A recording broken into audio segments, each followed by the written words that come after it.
अल्हम्दुलिल्लाह अल्हम्दुलिल्लाहिल्लज़ी ज़य्यनन नबिय्यीन बिहबीबिहिल मुस्तफ़ा व मन्ना अलल मुअ्मिनीन बिनबिय्यिहिल मुज्तबा। अस्सलातु वस्सलामु अला सय्यदिना व मौलाना मुहम्मदिन खैरिल बरा व अला आलिहि व अस्हाबिहिल मुतअद्दिबीन बित्तक़वा। अम्मा बअद अऊज़ु बिल्लाहि समीइल अलीम मिनश शैतानिर लईनिर रजीम। बिस्मिल्लाहिर रहमानिर रहीम।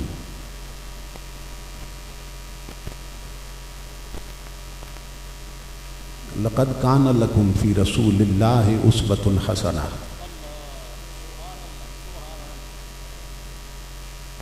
सदक़ल्लाहु मौलानाल अज़ीम। इन्नल्लाहा व मलाइकतहु युसल्लूना अलन नबी या अय्युहल्लज़ीना आमनू सल्लु अलैहि व सल्लिमू तस्लीमा। दुरूद शरीफ।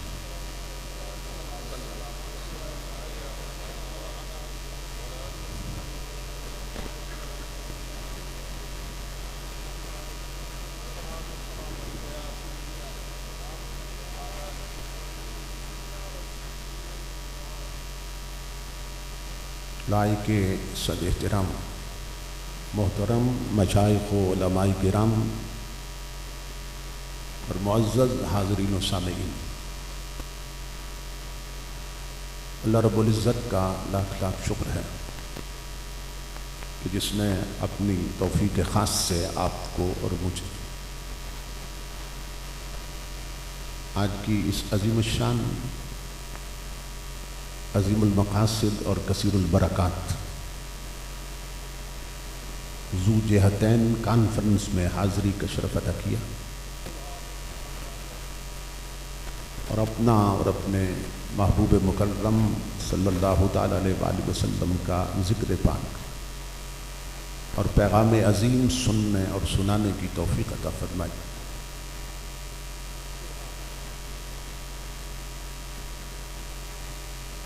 मेरे लिए ये बात इंतहाई एज़ाज़ का बाइस है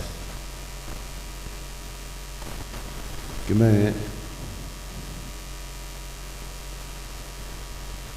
हज़रत अल्लामा उस्ताज़ुल उलमा मुफ्ती मोहम्मद अब्दुल्ला कसूरी रहमतुल्लाहि तआला अलैह के इस अज़ीम इल्मी और रूहानी मरकज़ पे हाज़िर होकर आप हजरात से खिताब की सआदत हासिल कर रहा हूँ। मैं जिगर गोशा उस्ताज़ुल उलमा यादगार असलाफ़ मुहिब्ब मुशफ़िक़ हज़रत अल्लामा मुफ्ती हामिद अली क़ादरी साहब ज़ीद मजदू हूँ का शुक्रगुज़ार हूँ कि जिनके हुक्म की तामील में तारीख़ का तअय्युन हुआ और मैं इस पाकीज़ा मजलिस तक पहुँचा हूँ।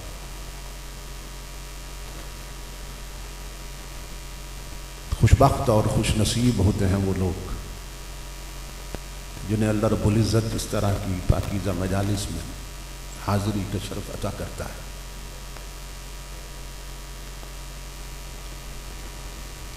इसलिए कि इन मजालिस में आया नहीं जाता बल्कि बुलाया जाता है।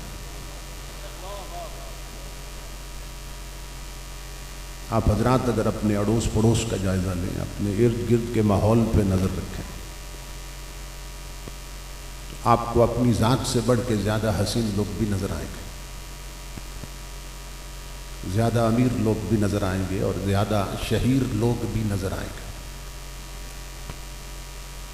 मगर इसके बावजूद उन लोगों को इस तरह की पाकीज़ा रूहानी मजालिस में हाज़िर होना नसीब नहीं होता। तो फिर क्या वजह है कि मुझ जैसे गुनहगार बैठे हैं इसके सिवा कुछ नहीं कहा जा सकता कि अल्लाह और उसके महबूब की ये बारगाह इतनी बुलंद बारगाह है कि यहाँ आया नहीं जाता बल्कि बुलाया जाता है। बहुत से करीब रहकर नहीं आए और बहुत से दूर से आए बैठे हैं।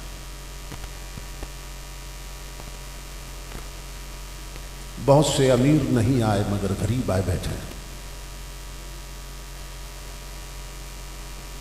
बज़ाम खीश बहुत से पुख्ता अक्ल वाले नहीं आए मगर कच्ची अक्ल वाले बच्चे आए बैठे हैं।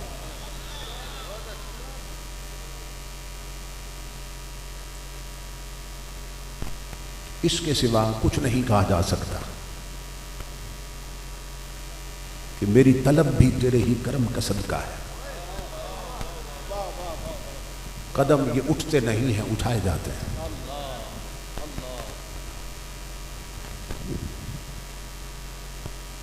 इन मजालिस की हाजिरी को छोटी हाजिरी न समझा करें। हदीस रसूल की रोशनी में आप यूं समझें कि जन्नत में आए बैठे हैं। नबी अकरम सल्लल्लाहु ताला अलैहि वसल्लम का इरशाद गिरामी है, इज़ा मररतुम बिरियाज़िल जन्नति फरतौ, कि मेरे गुलामों जब जन्नत के बागों में जाओ फिर अपनी खुराक ले लिया करो।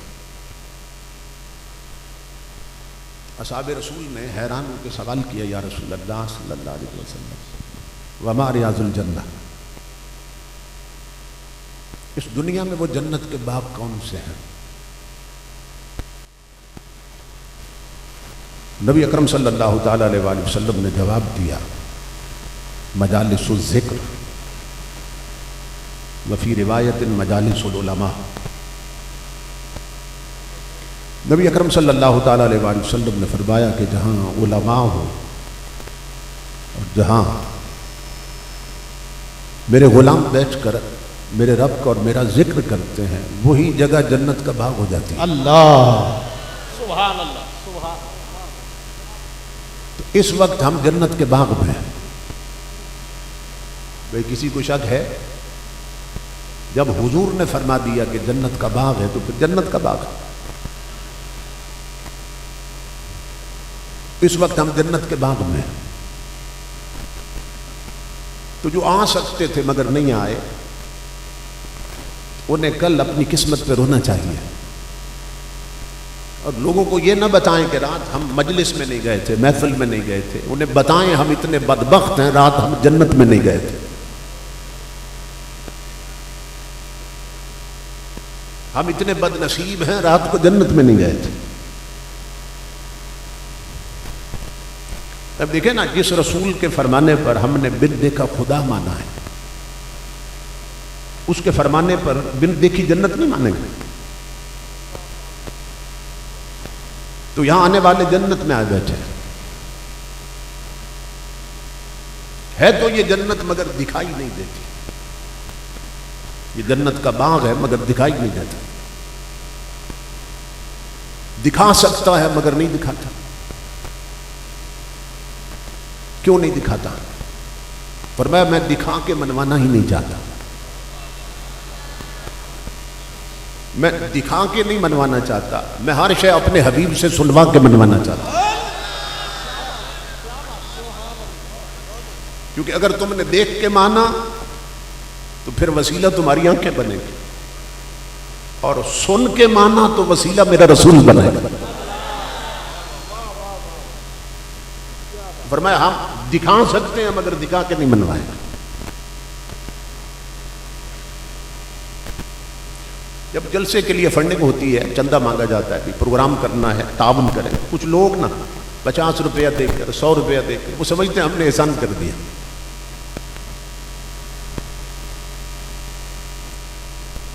वो समझते हैं कि हमने ये जो 100 रुपया दिया है या 50 रुपया, हमने एहसान कर दिया चंदा देकर। वो हम एहसान क्या करेंगे? एहसान तो उस कमली वाले का है जिसने 100 रुपए में तुझे जन्नत दे दी है।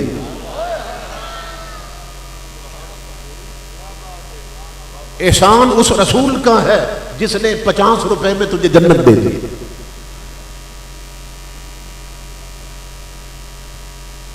जितनी देर यहां बैठे हैं आप जन्नत के बाग में हैं।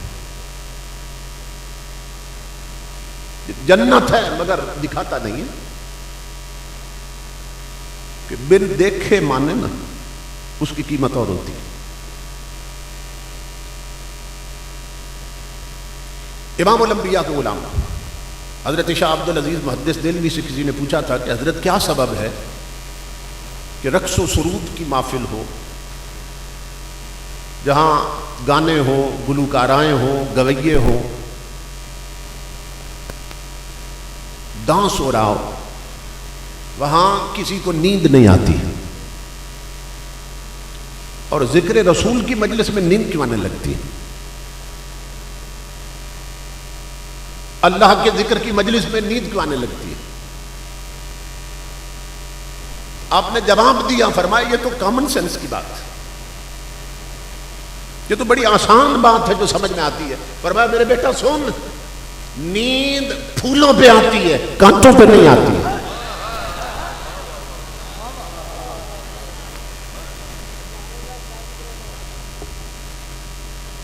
जो नाच की मजलिस में है, जो तमाशों की मजलिस में है, जो गानों की मजलिस में है, वो कांटों पे है। जो जिक्र रसूल की मजलिस में वो फूलों पे है। और नींद कांटों पे नहीं आती, फूलों पे आती है। आप फूलों पे बैठे हैं, फूलों पे बैठे। इस हाजिरी को छोटी हाजिरी ना समझे, जन्नत में आए बैठे हैं, ताजदार अंबिया के गुलाम। ये 15वीं सदी है, फितनों का दौर। आज जिस मजलिस में सिर्फ जिक्र मुस्तफा हो, वो जगह जन्नत का बाग बन जाती है। ये तो तसव्वुर करें ना, 15वीं सदी फितनों का दौर, बेहयाई का दौर, दीनी गफलत का दौर। आज जिस मजलिस में सिर्फ जिक्र रसूल हो, वो जगह जन्नत का बाग बन जाती है। और सिद्दीक़ फारूक और उस्मान अली और असहाबे रसूल की उस मजलिस का मुकाम क्या होगा जहां सिर्फ जिक्र रसूल नहीं था, खुद रसूल भी होते थे।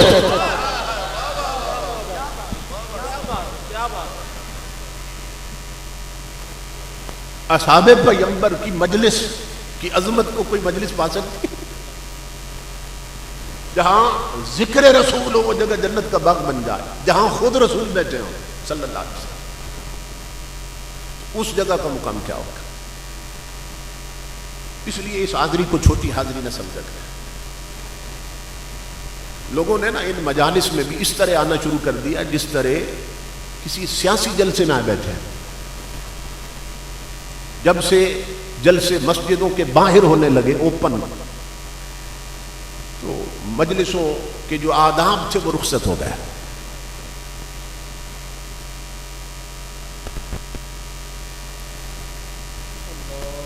अब देखें ना, अक्सर लोग नंगे सर आए बैठे हैं।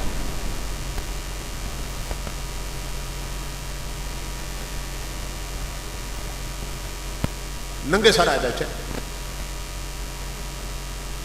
यानी जिंदगी गुजर गई महफिलों में जाते, मगर अभी तक ये भी ना सीख सके कि हुजूर की मजलिस में हाजिरी के आदाब क्या है। यहां वलीमे में आए बैठे हैं।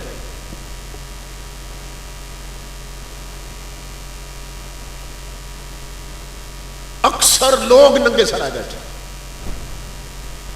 और उसका बड़ा सबब यह है कि यहां आने वालों की अक्सरियत इशा पढ़ के नहीं आए। क्योंकि इशा पड़ी होती ना, फिर सर पे कोई कपड़ा रख लिया होता, तो फिर उसी सूरत में मजलिस में हाजिर हो जाते। तो चूंकि इशा नहीं पड़ी, फिर कपड़ा सर पे कैसे होता? और यह भी गालिब गुमान है कि जो इशा पढ़ के नहीं आए ना, वो वुजू करके भी नहीं आए, वो बगैर वुजू के आ गए। क्या सीखा जिंदगी में? क्या ये शादी हाल में आए बैठे? कोई सियासी मजलिस है जिसमें आ बैठे? हो सकता है कुछ लिबरल किस्म के लोग कहें जी उमर साहब ने आते ही सख्ती शुरू कर दी, सर नंगा है तो क्या हुआ? बताऊं क्या हुआ? इस्लाम का मिजाज समझे। इमामुल अंबिया के गुलामों, एक होती है आदत, एक होती है इबादत।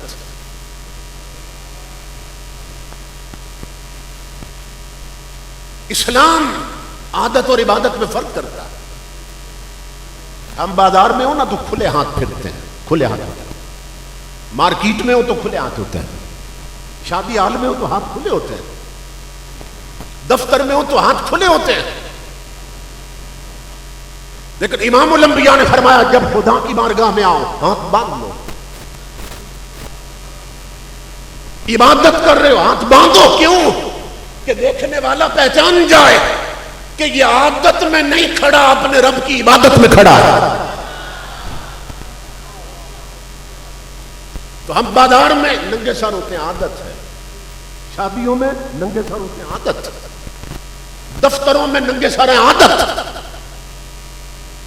आदाब में से है जब जिक्र नबी की मजलिस में आओ, दीनी मजलिस में, तो सर ढांक के आओ, ताकि मालूम हो जाए देखने वाले कि ये इतना मजमा आदत में नहीं बैठा, इबादत में बैठा है।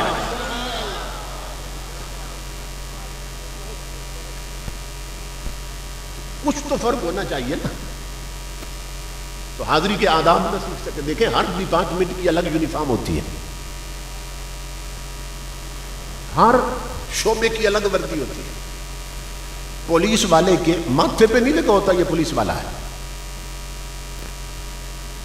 आर्मी वाले के गले में कोई लॉकेट नहीं होता जिसमें लिखा हो ये आर्मी वाला। आप सिर्फ वर्दी से पहचानते हैं ये पुलिस वाला, ये फौजी, आर्मी वाला। आज यहां इंग्लिश मीडियम स्कूल बने हैं, हर स्कूल की अलग वर्दी, अलग यूनिफॉर्म। और स्कूल में जब बच्चा दाखिल करवाते हैं तो आपको प्रॉस्पेक्टस देते हैं, कानूनचा। उस पर होता है भाई बच्चा, उसका यूनिफॉर्म ऐसा होगा, पैंट होगी, शर्ट होगी, फिर टाई भी होगी। अब कहते हैं कि सब कुछ हो जाएगा। फिर जिस रंग के शूज हो उसी रंग की जुराबें होनी चाहिए। आप कहते हैं कि हो जाएगा। फिर 3-3 जोड़े इकट्ठे खरीद लेते हैं।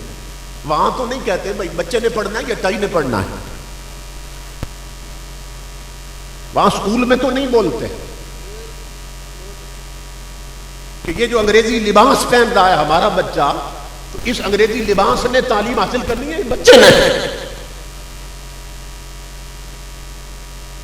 लेकिन अगर दीनी मजलिस में या नमाज के लिए कह दे सर ढांप लो, कहते हैं जी सख्ती करते हैं। दुनिया पहले नंबर पे आ गई और रसूल का दीन दूसरे नंबर पे। पुलिस वाला अपनी वर्दी से पहचाना जाए, आर्मी वाला अपनी वर्दी से पहचाना जाए, स्कूल वाले अपनी वर्दी से पहचाने जाए। सवाल यह है, या एक आलिम दीन और आशिक रसूल के उर्स में आने वालों, जब अपने नबी के जिक्र की मजलिस में आए हो तो अपने रसूल की वर्दी में क्यों नहीं आए? नारे तकबीर, नारे रिसालत, नारे तहकीक, नारे हैदरी, ताजदार खत्म नबूवत, आस्ताना आलिया हुजूर किबला शेखुल हदीस। तो मैं बुनियादी तौर पर मजलिस में हाजिरी के आदाब सिखा रहा हूं, क्योंकि आपकी तरबियत किसने करनी है? हमारी अक्सर महफिलें सुरताल की नजर हो गई, गवैये और गुलकार और ताजदार कायनात की उम्मत लुट चुकी है।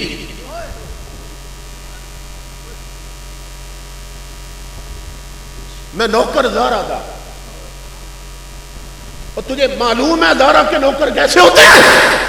ज़ारा के नौकरों के हाथ में टच मोबाइल नहीं होते, ज़ारा के नौकरों के घर पर 2-2 डिशें नहीं होती, ज़ारा के नौकरों के बेटों की शादियों पर कंजरियों का रक्स नहीं होता, जिक्र नबी की महफिल होती है।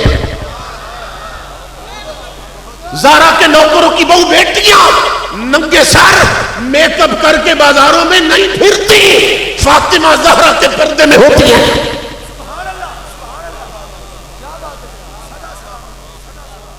एक तमाशा बना दिए, तमाशा बना दिया। मुझे मालूम है ज़ारा की कमीज़ें कैसी होती हैं, ज़ारा के नौकर कैसे होते हैं।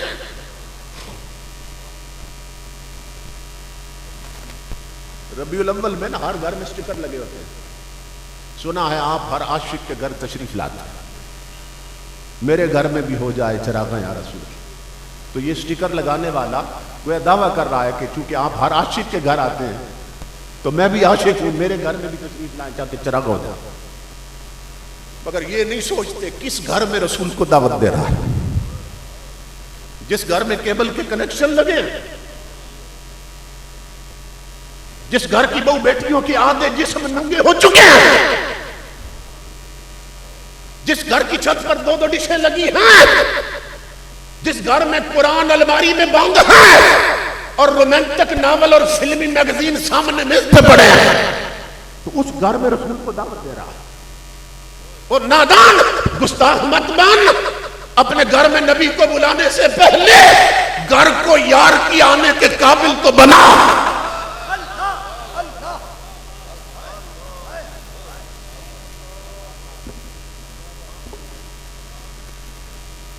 अब क्या करते हैं मजलिस में जिसकी पोस्ट पे हाथ रखो वाश के रसूल नजर आते।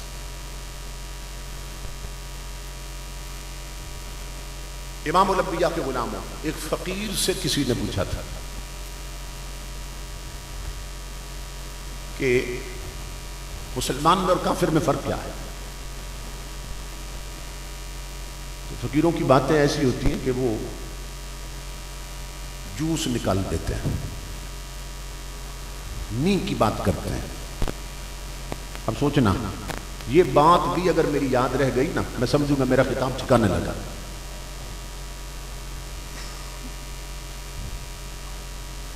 काफिर कौन होता है और मुसलमान कौन होता है? फकीर से गुजर। उसने कहा सुन, ये तो बहुत आसान है समझ। उसने कहा काफिर वो है जो अपनी मर्जी का मालिक होता है, क्योंकि उसका कोई खुदा नहीं होता, कोई रसूल नहीं होता। वो ना खुदा मानता ना रसूल, वो मन चाहे पे चलता, अपनी मर्जी का मालिक होता है। और कुरान हकीम में अल्लाह रब्बुल इज्जत ने यह बयान किया,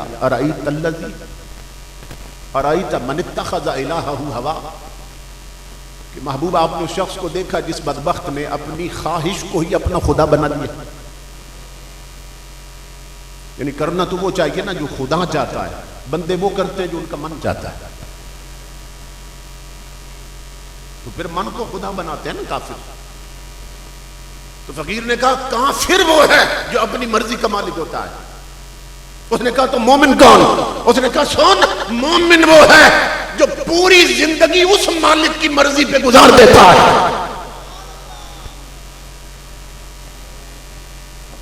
ईमान से बताएं इस मजलिस से उर्स में आने वालों, हम उस मालिक की मर्जी पे चल रहे हैं या अपनी मर्जी के मालिक बने हुए हैं?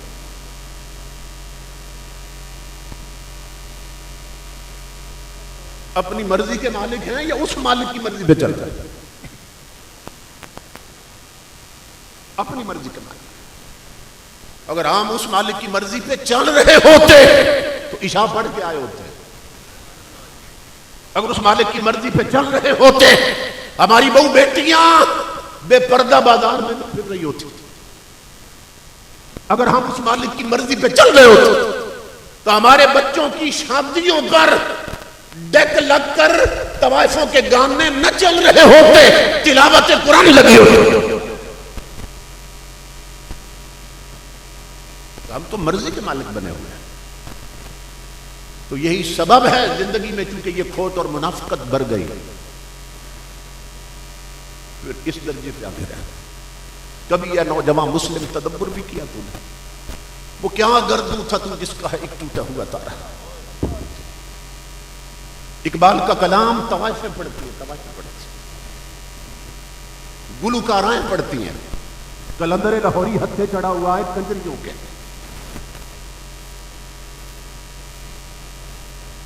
जब इकबाल ने किताब लिखी थी ना रुमूज़े बेखुदी, तो लंदन लाइब्रेरी से खत आया था इकबाल को, अगर आप इजाजत दें, चूंकि आप राइटर हैं इस किताब के, तो आपकी किताब को हम अंग्रेजी में ट्रांसलेट करें और अपने सिलेबस में शामिल करें। अंग्रेजों ने खत लिखा। एक बैरिस्टर पास बैठे थे जब वो लेटर आया लंदन से, लंदन लाइब्रेरी से। इकबाल ने खत पढ़ा और रोने लग गए। तो वो हैरान हुए, उन्होंने कहा बैरिस्टर साहब ने, इकबाल लंदन से खत आया है और वो तेरी किताब को ट्रांसलेट करना चाहते हैं, अपने सिलेबस में शामिल करना चाहते हैं, लाइब्रेरियों में रखना चाहते हैं। आथर जो होते हैं मुसन्निफ, वो तो पाँव उठा उठा के देखते हैं, एड़ियाँ उठा के देखते हैं कि इस तरह का कोई बुलावा वाला लेटर आए और तुझे खुद बुला रहे हैं, इजाजत मांग रहे हैं और तू रोने लग गया। सुना इकबाल ने जो बात की। इकबाल ने कहा मैं रो इसलिए रहा हूं कि जिनके लिए लिखी थी वो पढ़ते नहीं हैं और जिनके लिए नहीं लिखी वो पढ़ना चाहते हैं।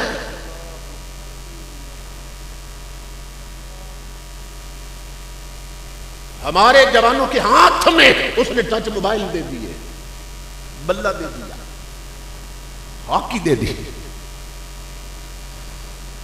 और हमारे बड़ों की किताबें उन्होंने दे। शरीयत के हमने जो पैमाने तोड़े वो ले जाके सब अहले मगरिब ने जोड़े। हम आका की शरीयत के पैमाने तोड़ते रहे, वो उन्हीं टुकड़ों को जोड़कर अपनी तरक्की की बुनियाद उठाते रहे और नतीजतन वो इमाम बन गए, हम उनके गुलाम बन गए। इन महफिलों का क्या मकसद? टूटे हुए राब्ते फिर गुंबद खजरा के मकी से भाल हो जाए, इस भटके हुए आहू का रुख फिर सुए हरम हो जाए, क्योंकि आका का दीन लुट रहा है। हमारी इस्लामिक आइडेंटिटी खतरे में है, इस्लामी तशख्खुस खतरे में है और इमाम अल-अंबिया के गुलामों ऊपर तक पलायन हो चुकी है। हमारे उमरा बिक चुके हैं, हुक्मरान बिक चुके हैं। अवाम ने अगर आंख न खोली तो हमारा इस्लामी तशख्खुस भी खत्म किया जा रहा है। ये जो हमारी बहु बेटियों का लिबास है, इस पर कभी तवज्जो किया आपने?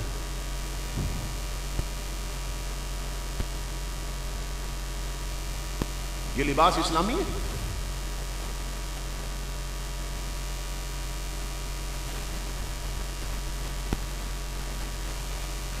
ये धीरे धीरे इसी तरह कौमों में ना बेहयाई सिरायत करती है। ये प्लानिंग थी कि फिक्र अरब को दे के फरंगी तखय्युलात इस्लाम को हिजाज यमन से निकालना था।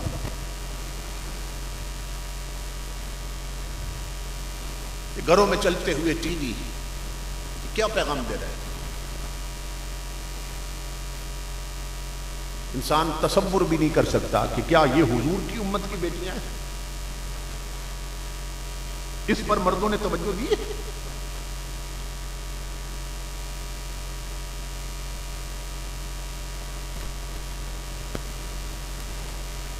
कुरान हकीम में अल्लाह रब्बुल इज्जत फरमाता है या अय्युहल्लज़ीना आमनू उदखुलू फिस्सिल्म काफ़ा, ऐ ईमान वालों पूरे के पूरे इस्लाम में दाखिल हो जाओ। यानी आधे तीतर और आधे बटेर न बनो। हम आधे तीतर और आधे बचेर बने हुए हैं और जो आधे तीतर और आधे बचेर बनते हैं उनका हाल ये होता है धोबी का कुत्ता न घर का न घाट का। तो हम ठोकरों में। अमेरिका से एक किताब छपी है, अंग्रेज ने लिखी है किताब, उस किताब में उसने हुजूर की उम्मत को गाली दी है। उसने हमें गाली दी। वो कहता है ये हैव नॉट्स हैं और ठीक ही तो कह रहा, कहता है ये हैव नॉट्स है, क्या मतलब? इनकी अपनी जुबान नहीं, ये हमारी जुबान बोल के फख्र महसूस करते हैं। ये बदबख्त अंग्रेजी फर फर बोलते हैं और हलफ पढ़ाते हुए खातमुन नबीयीन का लफ्ज इनकी जुबान पे नहीं चढ़ता।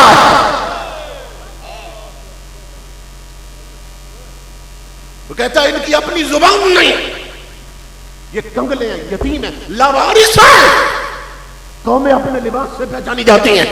वो कहता है ये हमारा लिबास पहनकर फख्र महसूस करता है, ये हमारी जुबान बोलकर फख्र महसूस करता है। ये अपना कल्चर छोड़ते जा रहा है और हमारा कल्चर अपनाते जा रहे हैं। ऐसा हो रहा है कि नहीं हो रहा है? आप किसी अंग्रेज से कहें कि वो शलवार कमीज पहने, आप मुफ्त में उसे सूट दें तोहफे में कि ये पहना करो, वो कहेगा मैं पागल हूं, मैं अपना कौमी लिबास छोड़ दूं। इसका मतलब ये है हम पागल हैं, अपना कौमी लिबास छोड़ चुके हैं। हमारा नेशनल ड्रेस क्या है? और कौमें अपनी जुबान से पहचानी जाती, कौमें अपने नजरियात से पहचानी जाती, कौमें अपने लिबास से पहचानी जाती। वो कहता है इनका अपना लिबास नहीं रहा। क्यों? इसलिए कि हमें उनके पीछे चला दिया गया। पीछे मुड़ के देखो, तारीख पढ़ो, इमामुल अंबिया के गुलामों, जब घर घर ताजदारे कायनात का कुरान राज करता था, जब घरों के मुसल्ले सजदों से आबाद थे, जब बहू बेटियों की आंखों में शर्मो हया था, जब सरों पे इज्जत और हमीयत की चादरें थी, जब जवान गयूर और गैरतमंद थे, जब जवानों की जेब में ताश के पत्ते नहीं सूरह यासीन लेती थी, जब बहू बेटियों के हाथ में रोमांटिक नावल नहीं सीरत आयशा और फातिमा की किताबें रहती थी, उस दौर की बात है। इमाम अल-अंबिया के गुलामों, प्रोफेसर HR गिब लिखता है द कल्चर ऑफ अरब में, अंग्रेज लिखता है, वो कहता है उस दौर में जर्मन का बादशाह मेरे गौस के बगदाद से अपने लिए जुब्बे मंगवा के पहना करता था, जिन जुब्बों पर कुल शरीफ लिखी होती थी। जर्मनी का बादशाह, प्रेसिडेंट ऑफ जर्मनी, मेरे गौस के बगदाद से जुब्बे मंगवाता जिन पे कुल शरीफ लिखी होती, और वो पहन कर ना आईने के सामने आता और बीवी को फख्र से बताता कि मैंने मोहम्मद अरबी के गुलामों की नकल कर रखी है।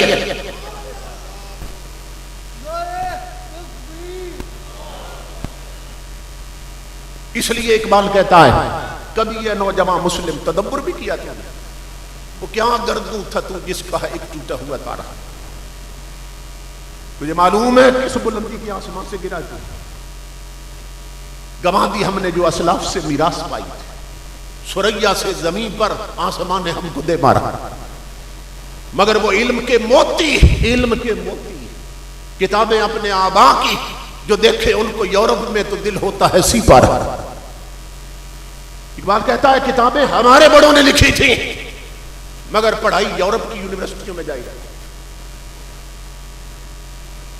मैं बर्मिंघम यूनिवर्सिटी से एक किताब लाया हूं, जो उन जालिमों ने जो इस्लामिक बुक्स का पोर्शन था वो किताब पीछे कहीं छुपा रखी थी। इतना तासुब। किताब का नाम है द 100, इसका माना 100। ये सन 1969 में छपी थी न्यूयॉर्क से ये किताब, और इसका जो राइटर था, लिखने वाला, वो था डॉक्टर माइकल H. हर्ट। उसने वो किताब लिखी। उसने किताब का नाम रखा है द 100, 100। ये नाम क्यों रखा? इसलिए कि उस किताब में 100 बंदों का जिक्र है। वो दिबाचा में लिखता है कि मुझे ख्याल आया कि मैं पूरी ह्यूमन हिस्ट्री का मुताला करूं, इंसानी तारीख, सिर्फ इस्लामी तारीख नहीं, कि मैं मुताला करूं और देखूं कि हर दौर में पूरी इंसानी बिरादरी में ऊंचे और बड़े लोग कितने निकले, कि हर दौर में कोई ऐसा बंदा चुनूं जो सबसे ऊंचा हो अपने दौर में। वो कहता है मैंने स्टडी शुरू कर दी, तहकीक शुरू कर दी, तो हर दौर में मुझे एक बंदा जो सबसे ऊंचा नजर आया ना, उसका नाम मैंने अलग कर दिया। उसकी बायोग्राफी पढ़ते हुए, उसकी जिंदगी पर किताबें पढ़ते हुए, उससे जो मैं ताउस्सुर लेता था कि मेरी नजर में ये कैसा है, तो अपने कमेंट्स भी साथ देता रहता था उसके नीचे कि मैं इससे इतना मुतासिर हुआ। वो कहता है जब मेरी स्टडी मुकम्मल हुई और मैंने नाम गिने तो 100 बंदे अलग हो चुके थे, तो मैंने सोचा कि ये 100 बंदे जो हैं, अब इन पर मैं किताब छपाऊं, कि मैंने बड़ी मेहनत की है ताकि दूसरों को भी मालूम हो कि ये 100 बंदे पूरी इंसानी बिरादरी के सरदार हैं। वो कहता है ये मवाद मैंने इकट्ठा कर लिया, लेकिन जब किताब छपवाने लगा तो मेरे जहन में बात आई कि अब 100 के 100 बंदों से तो किताब शुरू नहीं होगी ना, तो पहले नंबर पे किसका जिक्र करूं? मैंने 1 से 100 तक जाना है ना, चैप्टर वाइज जिक्र करूंगा। अब वापबंदी करूंगा तो नंबर 1 पे किसका जिक्र करूंगा? वो कहता है फिर मेरे दिल में बात आई कि जिस तरह तूने पूरी इंसानी बिरादरी से 100 चुने हैं, अब किताब का आगाज उसके जिक्र से कर जो 100 का भी सरदार नजर आए, जो इन 100 में से भी चुना हुआ हो। इमामुल अंबिया के गुलामों, वो किताब मेरे पास है। नमाजों के वक्त अड्डों और होटलों पे ताश खेलने वालों और क्रिकेट मैच के लिए जुमे छोड़ने वाले जवानों और घरों में टीवी पर ड्रामे की किस्त के लिए नमाजें छोड़ने वाली मां बहनों बेटियों, क्रिश्चियन है, ईसाई हैं, किताब लिखी भी अंग्रेजों ने, छापी भी अंग्रेजों ने। मैं लाया हूं बर्मिंघम से, ईसा अलैहिस्सलाम का उम्मती है ओरिएंटलिस्ट। वो किताब की इब्तिदा में ईसा अलैहिस्सलाम का जिक्र नहीं करता है, वो नंबर 1 में नेपोलियन और न्यूटन का जिक्र नहीं करता, वो नंबर 1 पे शेक्सपियर और बर्नार्ड शॉ का जिक्र नहीं करता है। काफिर होकर वो किताब की इब्तिदा ही जिक्र मोहम्मदी से कर रहा है। नारे रिसालत, नारे रिसालत, नारे रिसालत। क्या बात, पानी है, पानी है।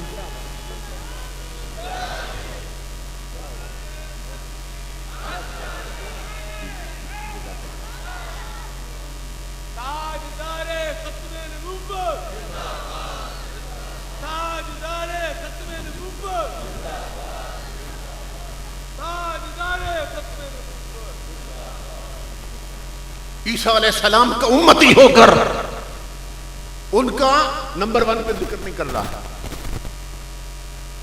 अपने किसी अंग्रेज थिंकर का जिक्र नहीं कर रहा है, राइटर का जिक्र नहीं कर रहा है, आइंस्टाइन का जिक्र नहीं कर रहा है, एडवन एल्डर का जिक्र नहीं कर रहा है, अपने किसी बड़े साइंसदान और बड़े का जिक्र नहीं कर रहा है। किताब की इब्तिदा ही जिक्र मुस्तफा से कर रहा है।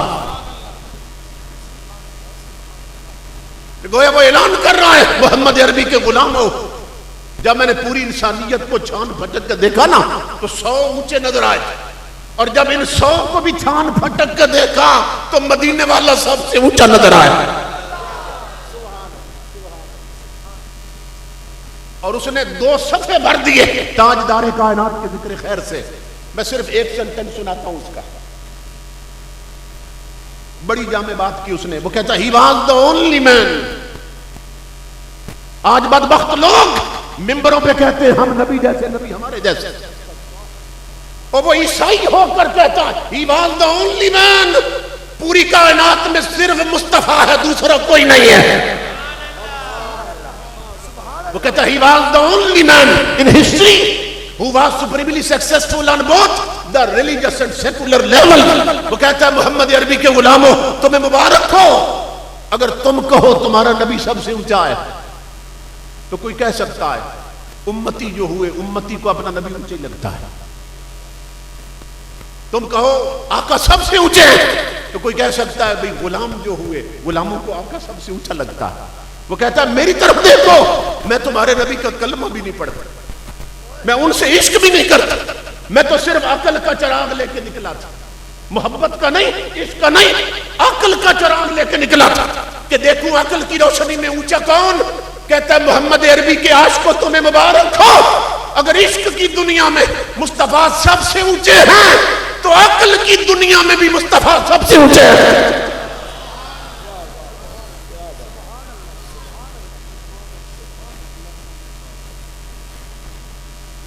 अब बताएं इस हस्ती को छोड़कर अल्लाह फरमाता लक़द कान लकुम फी रसूलिल्लाहि उस्वतुन हसना, तुम्हारे लिए सबसे बेहतर नमूना मेरे रसूल की जिंदगी में है। मतलब यह है कि जिस कौम को मोहम्मद अरबी जैसा रसूल मिल जाए उसे किसी और के पीछे चलने की हाजत नहीं रहती। वो सलामी देते जा रहे हैं और हम हुजूर के दर से दूर हो रहे हैं। अंजाम गुलामी क्या कहिए, बर्बादी सी बर्बादी है। जो दर्श है बतहा ने दिया वो दर्स पढ़ाना भूल गए। इबरत का मुरक्का ये पस्ती और काबिल हैरत ये मस्ती, औरों को जगाना याद रहा खुद होश में आना भूल गए।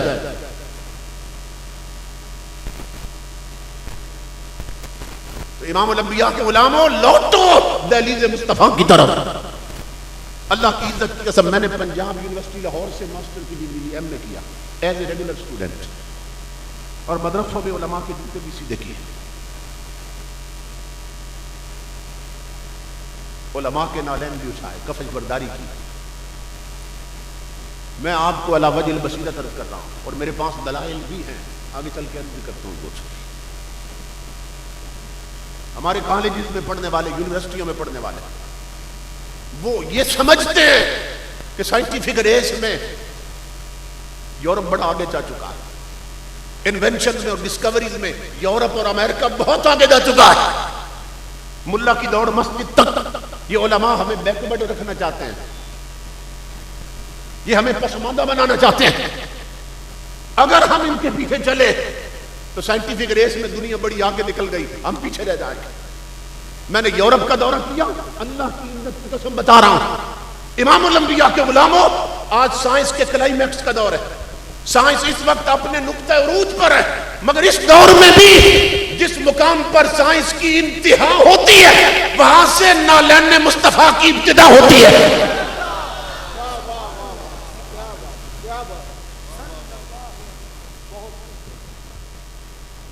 आज इस दौर में भी जिस मुकाम पर साइंस की इंतहा होती है वहां से नालैन रसूल की इब्तिदा होती है। मगर हमें मालूम नहीं कि हुजूर हमारी डोली में क्या डाल के थे।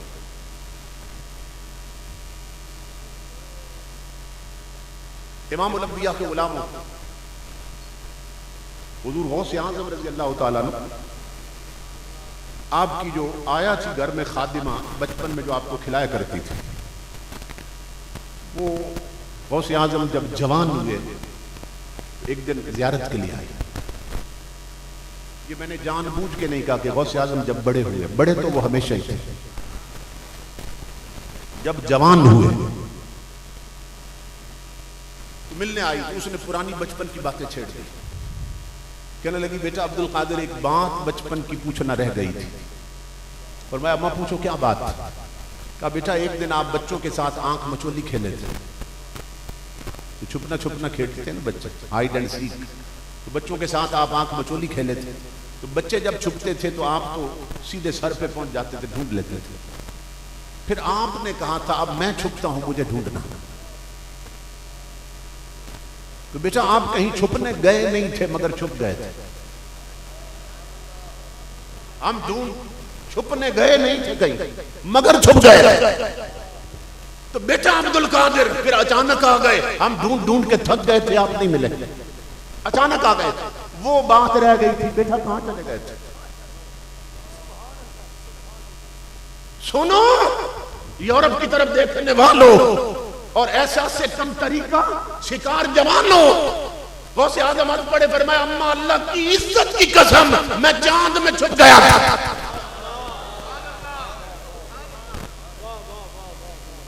आज या गौसे आज़म दस्तगीर, गौसे आज़म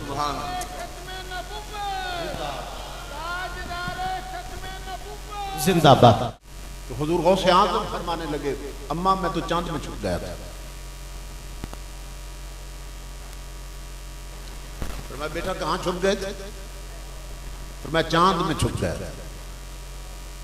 ये बचपन था गौसे आज़म। आज हमारे यंगस्टर, यूथ और जवान ये समझते हैं चांद पे अमेरिका ने पहले कदम रखा, यूरोप पहले चांद पे पहुंचा या रशिया पहले चांद पे गया। तू अपनी तारीख भूल चुका, पीछे मुड़ के देख, नादान तेरी कौम की मां ने ऐसे ऐसे बच्चे जने हैं जो चांद पर आंख मचोली खेलते रहे। गौसे आज़म हंस पड़े, फरमाया अम्मा मैं तो चांद में छुप गया था। वो हैरान होकर पूछने लगी, बेटा क्या अब भी चांद में छुप सकते हैं? गौसे आज़म मुस्कुराए, फरमाया अम्मा तू कैसी भोली बातें करती है, अम्मा वो तो अब्दुल कादिर का बचपन था जब मैं चांद में छुपता था। फरमाया बेटा अब क्या हुआ? फरमाया अम्मा अब बात बड़ी आगे निकल चुकी। बेटा वो क्या? फरमाया अम्मा अल्लाह की इज्जत की कसम अब हजारों चांद अब्दुल कादिर में छुपे रहते हैं।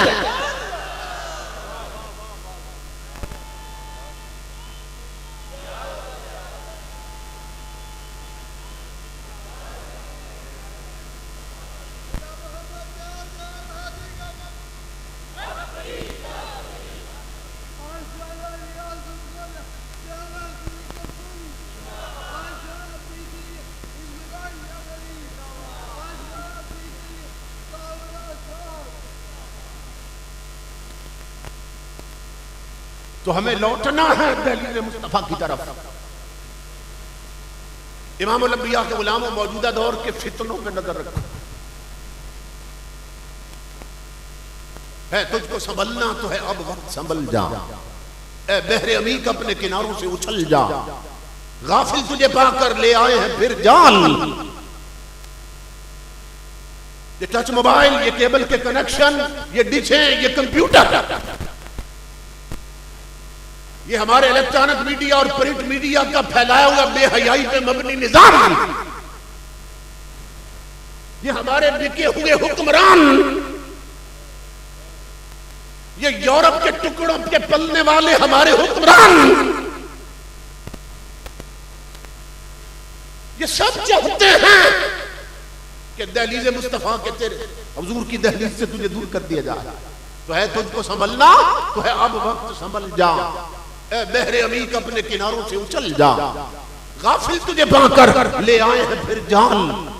तू बाज है बुलबुल नहीं बुस्तान से निकल जा। ताजदार कायनात के ऐसे वफादार बनो जैसे हुजूर के सहाबी हुजूर के वफादार बने थे। एक झूठा नबूवत का दावेदार, उसके हाथ हुजूर के सहाबी लगते हजरत हबीब बिन ज़ैद। अपने दरबार में हुकूमत उसकी है, मुल्क उसका है, दरबार उसका है।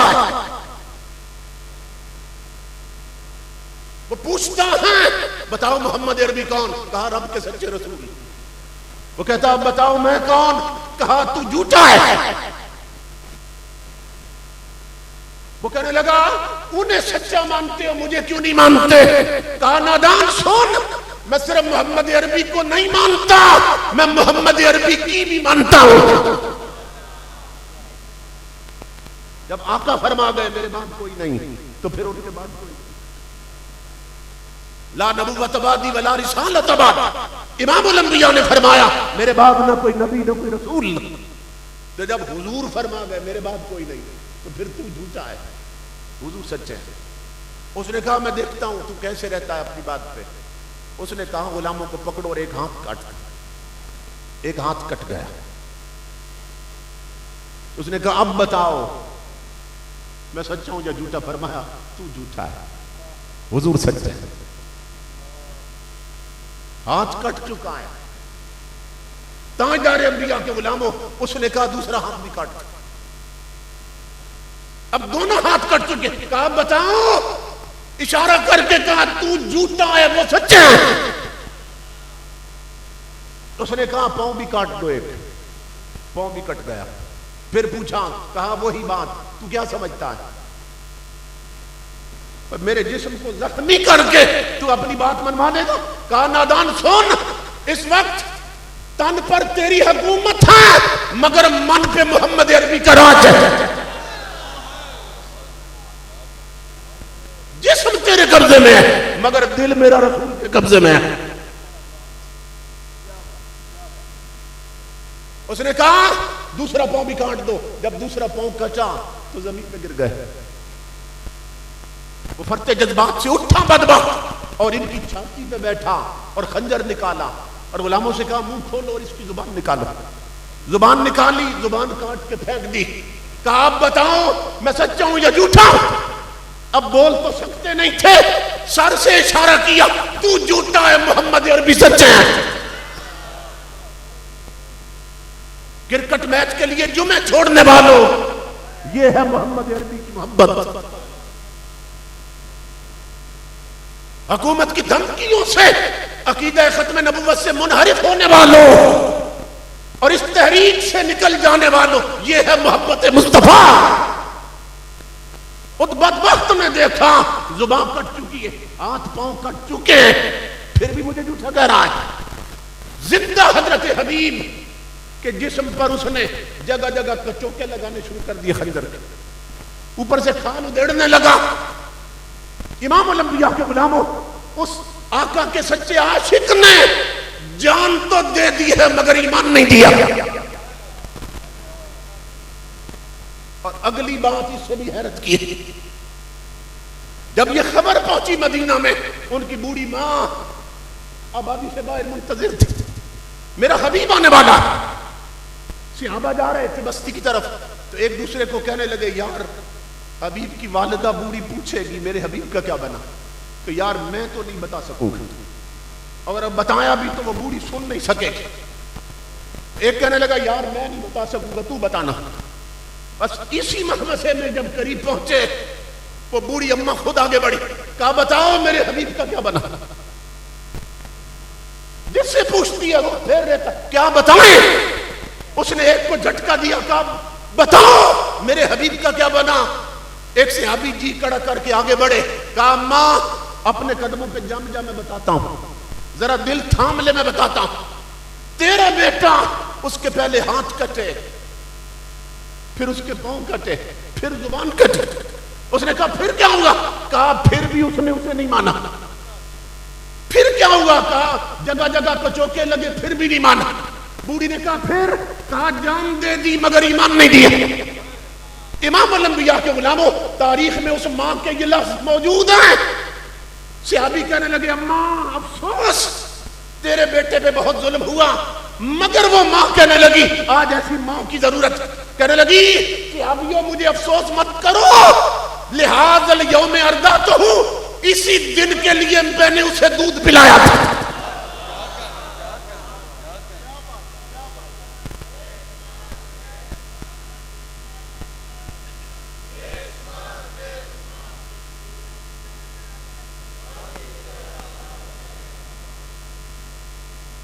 लिहाजल यौम अर्दा तो हूं, इसी दिन के लिए तो मैंने दूध पिलाया था। तो जब आज भी आका के नामूस के लिए तुम्हें आवाज दी जाए, तो इमाम अल-अंबिया के गुलामों, निकला करो दीवानवार घरों से और बता दो हुकूमतों को कि इसी दिन के लिए तो मां ने हमें दूध पिलाया था। है तुझको संभलना तो है, अब वक्त संभल जा।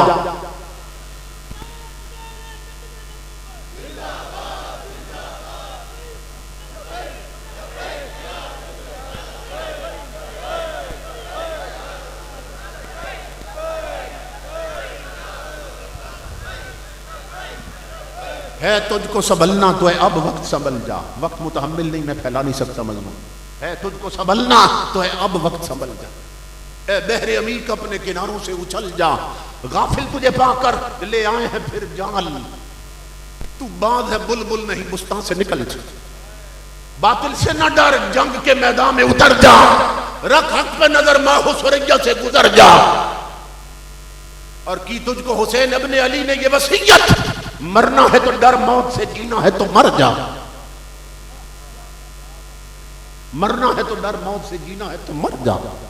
तकदीर इलाही के नविश्ते भी वही हैं, अल्लाह भी वही, उसके फरिश्ते भी वही हैं। उतरेंगे मलाइक तेरी इमदाद को अब भी, गर ज़ाते खुदा से तेरे रिश्ते भी वही हैं। अपने पुराने रिश्ते हुजूर से बहाल करो, मस्जिद आबाद करो, पेशानियों में का नूर भरो। अपने इन पांव को मस्जिदों के रास्तों पे चलने का आदी बनाओ। हर वो नक्श डिलीट कर दो अपने मोबाइल से जो मदीने के नक्शे धुंधला रहा है, और उस सीडी को चूर कर दो, और उस नावल को राख कर दो जिसने मदीने के रास्ते तुम्हें बुला दिया है। लौटो फिर दहलीज़ मुस्तफ़ा की तरफ और हुजूर की चौखट की तरफ। मैं शुक्रगुजार हूँ हजरत अल्लामा मुफ्ती हामिद अली कादरी साहब ज़ीदा मजदूह का, कि जिनके हुक्म की तामील में मैं यहाँ हाजिर हुआ और इतने अजीम उलमा और मशाइख और अवाम की ज़ियारत का शर्फ पाया। वमा अलैना इल्लल बलाग।